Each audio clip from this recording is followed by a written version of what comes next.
Good morning all of you. Myself Richa Shrotri. Now we will discuss about squares and square root. Now today's tackles problem square and square root for you and आज मैं इस सबको बहुत ही easy बनाने वाली हूँ। तो आइए मेरे साथ देखते हैं कि हम स्क्वायर एंड स्क्वायर रूट्स कैसे सीखेंगे। स्क्वायर क्या होता है? आपने स्क्वायर देखा होगा ज्योमेट्री में। अगर आप जाइए तो ज्योमेट्री में आपने स्क्वायर देखा है। स्क्वायर दैट्स मीन जिसकी ऑल साइड्स इक्वल होती हैं। तो आप कह सकते हैं ये ज्योमेट्री में होता है। ज्योमेट्री दैट्स मीन जहाँ आप लाइन एंगल्स ये सब पढ़ते हैं तो वहाँ स्क्वायर क्या होगा? A closed figure having four sides. A closed figure having equal four sides, जिसकी चारों साइड जो होंगी वो इक्वल होगी। And each angle is a 90 degree, और प्रत्येक जो एंगल होगा वो 90 डिग्री होगा। इस प्रकार स्क्वायर का जो सम होता है वो 360 डिग्री हो जाता है। बट यहाँ जो स्क्वायर हम डिस्कस करने वाले हैं वो स्क्वायर है एल्जेब्रिक स्क्वायर। एल्जेब्रिक स्क्वायर क्या होता है? स्क्वायर का मीन आप निकाल सकते हैं। स्क्वायर का मीन्स एल्जेब्रा में 2 टाइम्स होता है। क्या? Square means 2 times. ओके जैसे अगर हम कहें 2 स्क्वायर मतलब 2 को 2 टाइम्स लिखना, 2 multiply 2। 3 square 3 multiply 3। 4 multiply 4। 5 square 5 multiply 5।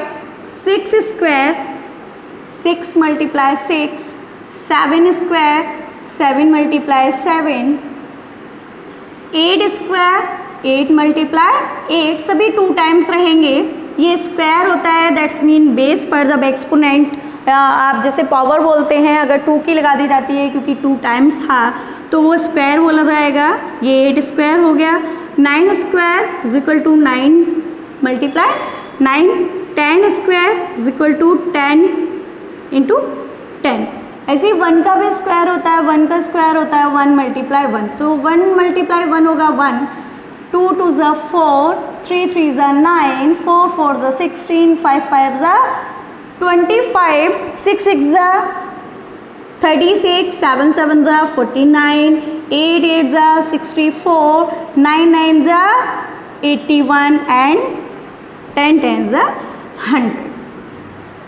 ये आपके स्क्वायर्स होते हैं। अगर कोई आपसे कहेगा 40, जैसे किसी ने बोल दिया 42 स्क्वायर, तो 42 को 2 टाइम्स लिखना है। 42 मल्टीप्लाई 42। Is that clear? अब हमारा फर्स्ट टॉपिक है properties of square. Properties of square क्या होती हैं? तो प्रॉपर्टीज ऑफ स्क्वायर ये कहती हैं आपसे कि किसी भी संख्या का स्क्वायर निकालें, यानी कि किसी भी नंबर का अगर हम स्क्वायर निकालेंगे तो उसका यूनिट डिजिट कैसे पता करते हैं? यूनिट डिजिट सीखेंगे हम प्रॉपर्टीज ऑफ स्क्वायर में।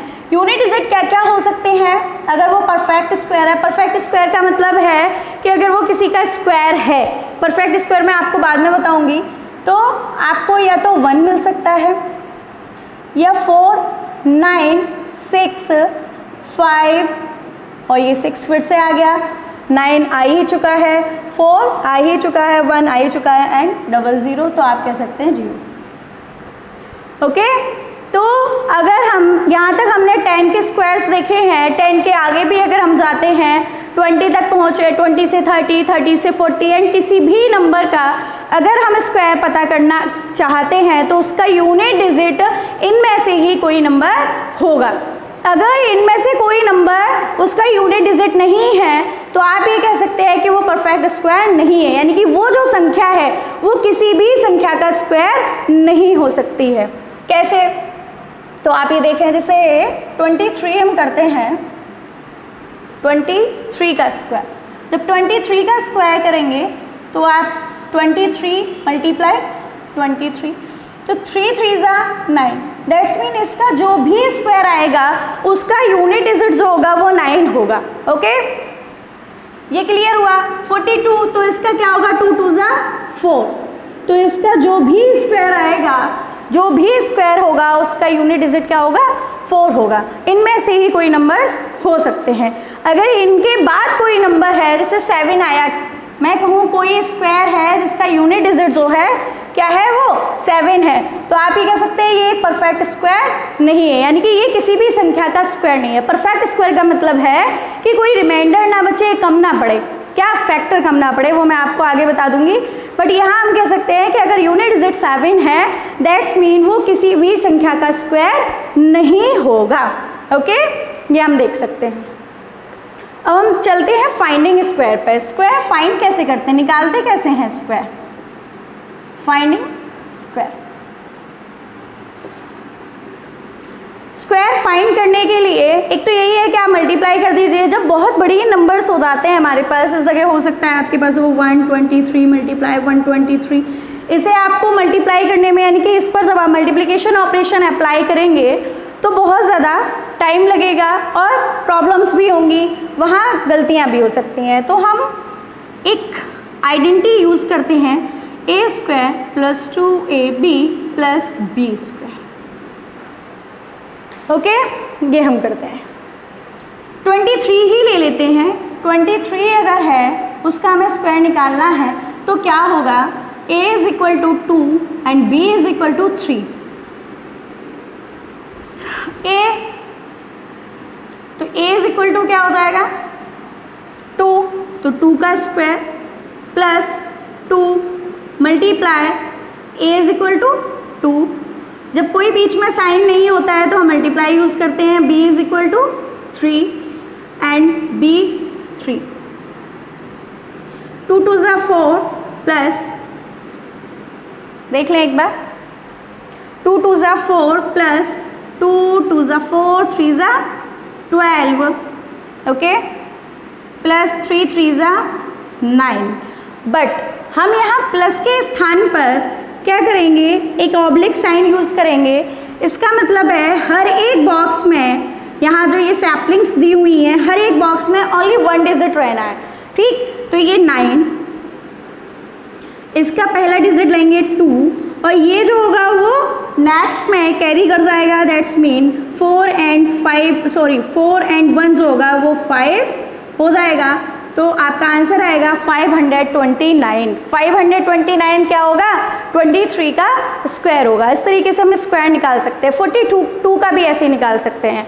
42 में a इज इक्वल टू क्या हो जाएगा 4 and b is equal to हो जाएगा 2।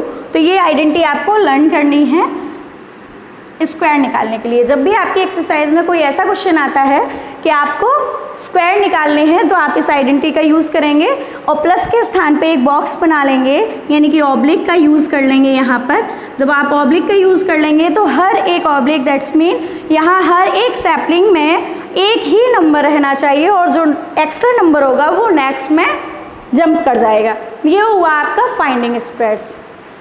ओके, नेक्स्ट हमारे टॉपिक्स रह गए हैं। यहाँ स्क्वायर रूट निकालना सीखेंगे हम। स्क्वायर रूट क्या होता है ये हमें सीखना है। और स्क्वायर रूट किस किस मेथड से सीखने हैं, repeated subtraction, division method and prime factorization. Repeated subtraction होता है बार बार सब्ट्रैक्ट करना, डिवीजन मेथड होता है आप वहाँ डिवाइड का यूज़ कर रहे होंगे। प्राइम फैक्टराइजेशन का मतलब होता है आपको फैक्टर्स निकालने हैं और ऐसे फैक्टर्स जो प्राइम होंगे इनकी हेल्प से आप स्क्वायर रूट सीख जाएंगे। एंड नेक्स्ट होगा आपका पाइथागोरियन ट्रिपलेट। तो पाइथागोरियन ट्रिपलेट छोटा सा टॉपिक है, वो हम अभी क्लियर करते हैं। स्क्वायर रूट के 3 मेथड्स होंगे, वो नेक्स्ट वीडियो में आपके रहेंगे। पाइथागोरियन ट्रिपलेट क्या होता है वो हम देख लेते हैं। पाइथागोरियन ट्रिपलेट के नेम से ही आपको पता चलता है, ट्री दैट्स मीन 3, ट्रिपलेट मतलब 3। यहाँ जो होंगे वो 3 मेंबर्स होंगे। ओके, ये जो मेंबर्स होंगे वो 3 होंगे। इसके लिए भी हमें कुछ याद करना पड़ेगा। पाइथागोरियन ट्रिपलेट मेंबर्स क्या होते हैं,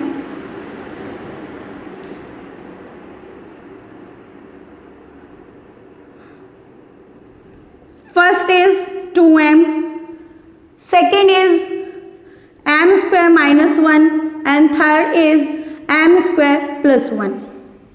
पाइथागोरियन ट्रिपलेट 3 मेंबर्स होते हैं। 3 मेंबर्स का मतलब है कोई 2 मेंबर्स का सम करके किसी 2 मेंबर्स का स्क्वायर और उसका सम करेंगे तो वो थर्ड जो मेंबर होगा उसके स्क्वायर के बराबर होगा। कैसे, वो भी हम देख लेंगे। मैं कहती हूँ 3, 4 एंड 5, ये पाइथागोरियन ट्रिपलेट है। कैसे, 3 का स्क्वायर कीजिए, 3 का जब स्क्वायर करेंगे क्या हो जाएगा 9, प्लस 4 का स्क्वायर कीजिए, 4 4 जा 16, वो इक्वल होगा किसके, 5 के स्क्वायर के। 5 का स्क्वायर होता है 25, 9 एंड 16 आप ऐड करके देख लीजिए 25 होगा। ये जो होते हैं वो पाइथागोरियन ट्रिपलेट होते हैं, यानी कि ऐसे मेंबर्स जिनमें किन्हीं दो जो आपके मेंबर्स हैं उनके स्क्वायर का सम थर्ड मेंबर के स्क्वायर के इक्वल होगा।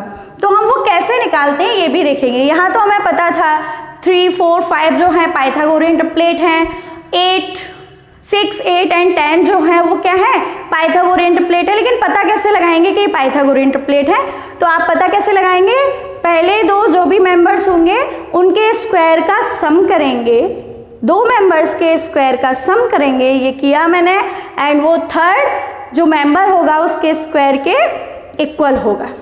बट अगर कोई एक नंबर दिया हुआ है, suppose that 16, first member is 16, other दो मेंबर हमें निकालने हैं, तो वो कैसे निकालेंगे। सबसे पहले हमें m की वैल्यू निकालनी है, यानी कि मेंबर कौन है वो निकालना। 16 मेंबर नहीं है, एक संख्या दी हुई है, मेंबर कौन है, तो फर्स्ट के इक्वल रख देंगे, यानी कि जब इसकी वैल्यू 16 रखी जाएगी तो इसकी वैल्यू m की वैल्यू आपके पास आ जाएगी 2m इज इक्वल टू 16, क्योंकि 16 के हमें पाइथागोरियन ट्रिपलेट निकालने हैं, तो m is equal to 16 upon 2, that's mean 8। m की वैल्यू है 8, ओके। अब हम क्या करेंगे, फर्स्ट मेंबर था हमारा 16, सेकंड क्या है हमारा m स्क्वायर -1, याद आते हैं m square -1, m square -1, m की वैल्यू आई है आपकी 8 का स्क्वायर -1, देखेंगे क्या नंबर आता है, तो m 8 स्क्वायर हो गया। जब 8 स्क्वायर हो गया तो 8 स्क्वायर क्या होता है 64, तो 64 -1 इज इक्वल टू 63, तो सेकंड जो मेंबर होगा इसका वो 63 होगा। ऐसे ही थर्ड मेंबर निकालते हैं, थर्ड मेंबर क्या होगा, तो सेम यहाँ पर कर सकते हैं हम m स्क्वायर +1, क्योंकि थर्ड मेंबर होता है m स्क्वायर +1, m की वैल्यू आपकी है 8, तो 8 का स्क्वायर +1, 8 स्क्वायर होता है 64 +1, दैट्स मीन 65। तो नेक्स्ट जो मेंबर होगा आपका वो होगा 65। First member 16, second 63 and third member 65, that's mean ये 3 मेंबर्स ऐसे हैं जिनमें इन दोनों का सम किया जाएगा। First member and second member के स्क्वायर का सम करने पर थर्ड मेंबर के स्क्वायर के इक्वल आ जाएगा। ये होता है आपका पाइथागोरियन ट्रिपलेट। एक बार और देख लेंगे, पाइथागोरियन ट्रिपलेट में आपको ये मेंबर्स लर्न करने हैं।